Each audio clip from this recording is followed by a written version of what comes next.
Hello दोस्तों, ये video बहुत ही ज़्यादा इंटरेस्टिंग होने वाला है। इसमें शिवा इंसर्कल्ड हैं फ्लेम्स से, जैसे कि आप देख सकते हो, यानी फ्लेम्स उनके इर्द गिर्द हैं। ये सर्कल रिप्रेजेंट करता है लाइफ एंड डेथ के सर्कल को, और इस फ्लेम्स का नाम है प्रभा मंडला। अगर आप ध्यान से देखेंगे तो इस इलस्ट्रेशन को आप बाकी इलस्ट्रेशन से अलग पाएंगे। प्रभा मंडला रिप्रेजेंट करता है पूरा ब्रह्मांड अपनी इल्यूजन, पेन एंड सफरिंग के साथ। गौर से देखेंगे तो क्या ब्रह्मांड में इस तरह के कैरेक्टर पाए जाते हैं या हमारे दिमाग की कल्पना ही है? दोस्तों, इस वीडियो में प्रभा मंडला को अपनी विजुअलाइजेशन से मैंने अलग तरह से बनाया। अब इल्यूजन, पेन एंड सफरिंग के साथ कुछ कैरेक्टर्स को मिक्स एंड मैच करके उसे कॉन्टेम्पररी लुक दिया है, क्योंकि हम इसमें बात करेंगे इलस्ट्रेशन में जो कंपोजिशन के रूल्स हैं या जेस्चर हैं या एनाटॉमी है या कॉन्सेप्ट है, किस तरह से मैंने इसमें यूज करा है। आपको इसमें कुछ स्ट्रेंज कैरेक्टर्स भी दिखाई देंगे, जैसे कि जिसके सर पे ताला लगा है, या चेस्ट में से हाथ बाहर आ रहे हैं, या आधी फिगर साइबॉर्ग की है लेकिन फेस टॉरस का है, यानी कि वो राशि वाला टॉरस बैल। ये बेसिकली इंस्पायर्ड हैं एंशिएंट इंडियन स्कल्पचर्स के साथ। तो आओ इसे डिकोड करते हैं। सो फ्रेंड्स, आपने कई बार ये एस या सी कर्व टाइप लाइंस देखी होंगी। What are these lines? These lines are called line of action, जो हर तरह के आर्टिस्ट यूज करते हैं अपनी ड्राइंग को और डायनामिक बनाने के लिए, जिस तरह से इस पोज में आप देख रहे हैं। वेल, इसे प्रैक्टिस करना आसान है। जस्ट सी और एस कर्व को प्रैक्टिस कीजिए और imagine, it's line of imagination. Imagine कीजिए कि ये जो लाइन है ये आपके कैरेक्टर या आपकी ड्राइंग जो भी एनाटॉमी है उसकी स्पाइन को रिप्रेजेंट करती है। तो अपने आप इसके अंदर एक्शन आने लग पड़ता है और इसको बहुत ज़्यादा प्रैक्टिस करना पड़ता है। वेल, सेकेंड थिंग मैं जो डिस्कस करने वाला हूँ, आपने कई बार ऐसे ट्रायंगल्स देखे होंगे जिससे पेंटिंग को डिस्ट्रीब्यूट किया जाता है। तो आपके माइंड में कई बार आया होगा कि क्या है ये? So this is called composition in a painting. Well guys, composition use होती है एक पेंटिंग के जितने भी एलिमेंट्स है उसको अरेंज करने के लिए। फॉर एग्जाम्पल, यू हैव 100 रुपी। एक 100 रुपए को आपने डिवाइड करना है 60-40 की रेशो में। नाउ 60 को एक तरफ रख दीजिए जो ज्यादा पोर्शन है, और 40 को एक तरफ रख दीजिए। यही डिवीजन कैनवस के ऊपर होता है। वेल गाइज, इसे थोड़ा ज्यादा डीप में जाएंगे तो लिटिल कॉम्प्लेक्स हो जाएगा, so let's keep it simple. Comments में आप बताना कि आपको इससे समझ आया या नहीं।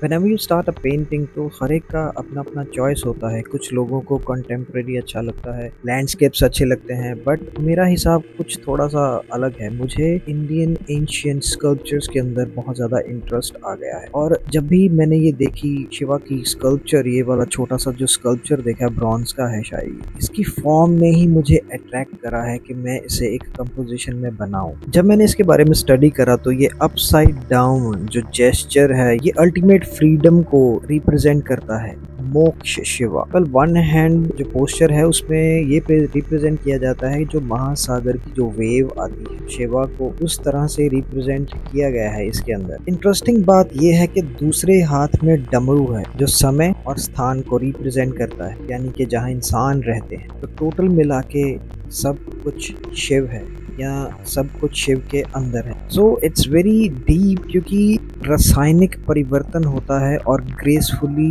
टांगे उल्टी अपने आप ऊपर को हो जाती, टेंड करता है no up no down, everything is Shiva. Secret of this मूर्ति इज केमिकल ट्रांसफॉर्मेशन, जो कि हमारी सोच से बहुत परे है।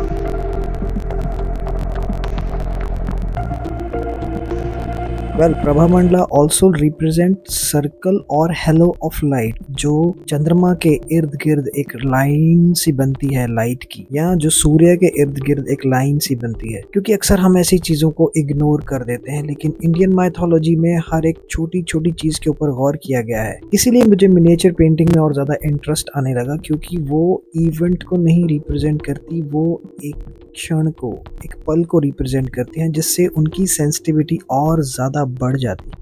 आप अलग अलग कैरेक्टर बना तो सकते हैं, लेकिन ये ग्रामर को समझने के लिए एनाटॉमी का जानना ज़रूरी है। मान लो आपके दिमाग में इस तरह के कैरेक्टर आ रहे हैं जिसमें साइबॉर्ग की बाजू दिख रही है, और उसका जो बॉडी है वो ह्यूमन की दिख रही है, लेकिन इसे बनाएं कैसे, ये है सबसे बड़ा क्वेश्चन। तो हम थोड़ी सी और जानकारी आपको देंगे, वीडियो में बने रहिए। जब भी आपने साइबॉर्ग वाली बाजू बनानी है तो सबसे पहले आप याद रखेंगे कि ह्यूमन की जो बाजू की बोन्स हैं, ह्यूमरस, रेडियस, उल्ना और हैंड की जो फिंगर्स हैं, उसे आपने ध्यान में रखना है। जो इसमें बेसिक ध्यान रखना है लाइन ऑफ एक्शन का। अगर कोई भी बॉडी पार्ट आप बनाते हो तो उसमें लाइन ऑफ एक्शन जरूर आना चाहिए। बेसिक से शुरू कीजिए, जस्ट बेस लाइंस 1 2 3, ऊपर से नीचे, नीचे से ऊपर, कैसे भी आप कर सकते हो। बेस रखने के बाद आप डिटेलिंग दे सकते हो, जैसे जो भी बोन्स हैं, just use your imagination to make them mechanical. उसके बाद इसे पार्ट्स में जैसे ही आप डिवाइड करोगे, इसे इमेजिन कीजिए कि ये सब मेटल की बनी हुई हैं, ये एक रोबोट है। आप इसमें किस तरह से चीज़ें ऐड कर सकते हो। अब देखो, जो फिंगर्स को बनाने का ढंग है उसमें ही लाइफ आती है, और लाइन ऑफ एक्शन तो आपको बीच में रखना ही है, वो हमने डिस्कस करा था स्टार्टिंग पे। फिर एक वायरिंग इसकी कर दो। ये सब ट्यूटोरियल्स में आगे और ज़्यादा आपको डिटेल में बताऊँगा।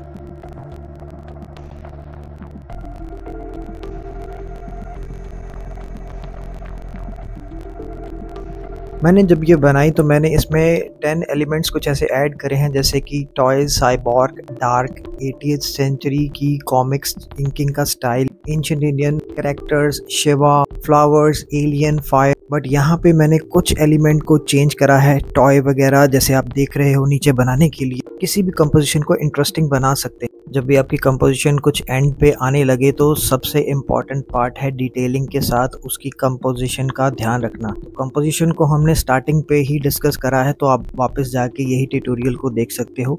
60-40 की रेशो रखना है।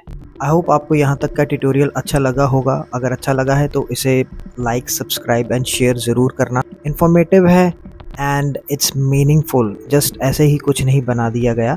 हर चीज़ के पीछे एक डिटेल है, एक स्टडी है। जब भी आप किसी स्टडी को डिवाइड करते हो, उसे समझने के लिए आसान बनाते हो, तो वो जनहित में जारी हो ही जाती है। हर कोई वैसे ही करना सीख सकता है। तो जितने भी मैंने ट्यूटोरियल आपको इसके अंदर बताए हैं, आप उसको एक ट्यूटोरियल को रोज़ 10 टाइम्स आप अगर ड्रॉ करके देखेंगे तो आपके सबकॉन्शियस में बैठ जाएगा, और वो बस ऐसे पानी की जैसे निकलेगा जब आप उसे बनाएंगे।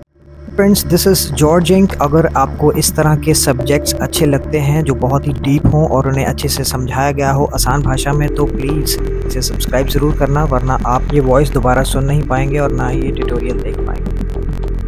Happy sketching.